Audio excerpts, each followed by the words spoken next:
مشاہداتی طرزوں میں سوچنے والا بندہ، یا جس بندے کو اللہ تعالیٰ نے اپنے مرشد کے فیض سے مشاہداتی نظر عطا کر دی ہے، استغنائی طرز فکر اس کے اندر منتقل ہو گئی ہے، تو اس کا ذہن ہمیشہ ماضی میں سوچتا ہے، اور مستقبل کے بارے میں وہ اگر فیصلے کرتا ہے تو ماضی کے تجربات کی بنیاد پر فیصلے کرتا ہے، اور جتنے ماضی کے تجربات کی بنیاد پر فیصلے ہوتے ہیں وہ ہمیشہ اچھے ہوتے ہیں۔ دنیا کا حساب بھی یہی ہے کہ آپ ایسے بندوں سے فیصلے کراتے ہیں جو بوڑھے ہوں، تجربے کار ہوں، اس کا مطلب بھی یہ ہے کہ آپ ماضی کو وہ اتنی زیادہ اہمیت دے رہے ہیں، آپ اس کو سمجھے نہ سمجھے۔ تجربہ کیا چیز؟ ایک بوڑھا آدمی ہے، اس کا تجربہ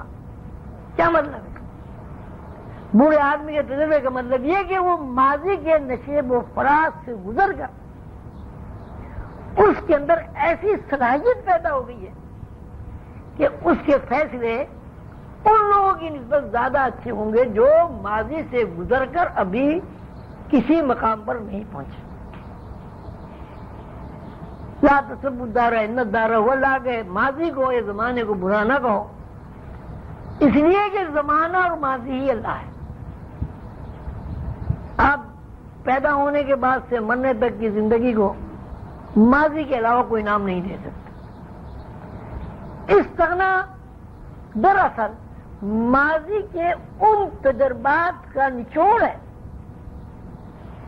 جن تجربات کی بنیاد پر انسان کے ذہن میں اس کے علاوہ کوئی بات ہی نہیں آتی کہ ایک قادر مطلق ہے، اس کے کنٹرول میں سب کچھ ہے، اور جو کچھ وہ قادر مطلق ذات چاہ رہی ہے وہی کچھ ہو رہا ہے۔ اور اس کا جو طریقہ ہے ابھی آپ نے پڑھا کہ روحانیت ایسا کوئی علم نہیں ہے جو لفظوں پر قائم ہو، بلکہ روحانیت عملی اور مشاہداتی علم ہے۔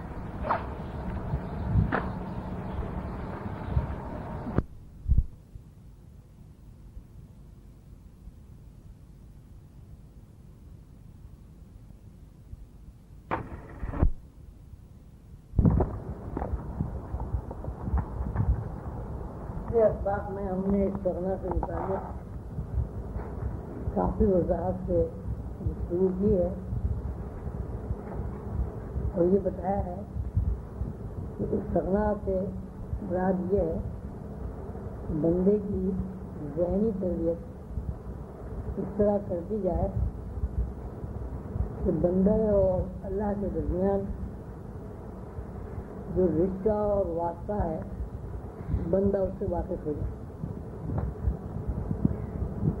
بندہ جب اپنی زندگی کے اوپر غور و فکر کرے تو اس کے سامنے یہ بات آ جائے کہ اس کی کفالت بروبر اللہ کے ہاتھ میں ہے۔ پیدائش سے لے کے موت تک اور موت کی بعد کی زندگی سے جنت تک جو بھی کچھ ہے وہ اللہ کا بنایا ہوا ہے، اللہ کا تخلیق کرتا ہے۔ اور اللہ نے جب انسان کو بنایا تو ایسا نہیں ہوا کہ انسان کے پیدائش کے بعد اس کی ضروریات کی تکمیل ہوئی ہو۔ جتنی اس کی ضرورت تھی انسان کو وسائل کے استعمال کے لیے، اسی مناسبت سے اللہ نے اس کے لیے تمام چیزیں پہلے سے فراہم کر دی ہیں۔ یہی وجہ ہے کہ جب بچہ پیدا ہوتا ہے اس کے لیے دنیا پہلے سے موجود ہوتی ہے۔ کہا یہ جاتا ہے کہ آدمی خود جد و جہد کر کے اپنی روزی کماتا ہے، اگر آدمی جد و جہد نہ کرے تو اس کو دنیا میں کوئی مقام حاصل نہیں ہوتا، یا یہ کہ وہ دنیا میں کھا پی نہیں سکتا۔ عام طور پر یہ کہا جاتا ہے کہ آدمی اپنی دنیا خود بناتا ہے۔ یہ بات کہ آدمی اپنی دنیا خود بناتا ہے اس لیے صحیح نہیں ہے کہ دنیا بنانا، خود بنانے کا مطلب تو یہ ہے کہ جب انسان پیدا ہو اس کے بعد انسان کو جو ضرورت پیش آئے وہ ضرورت کے مطابق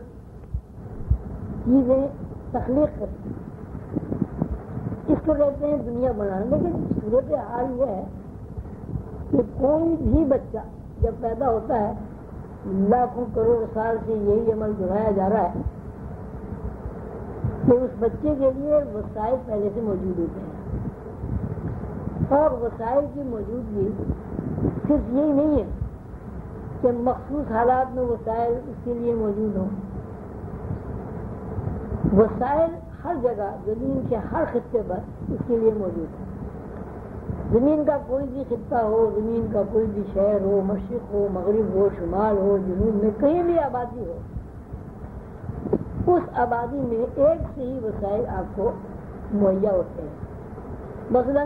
زمین کہیں کی بھی ہو، وہاں گندم بھی پہلے سے موجود ہے۔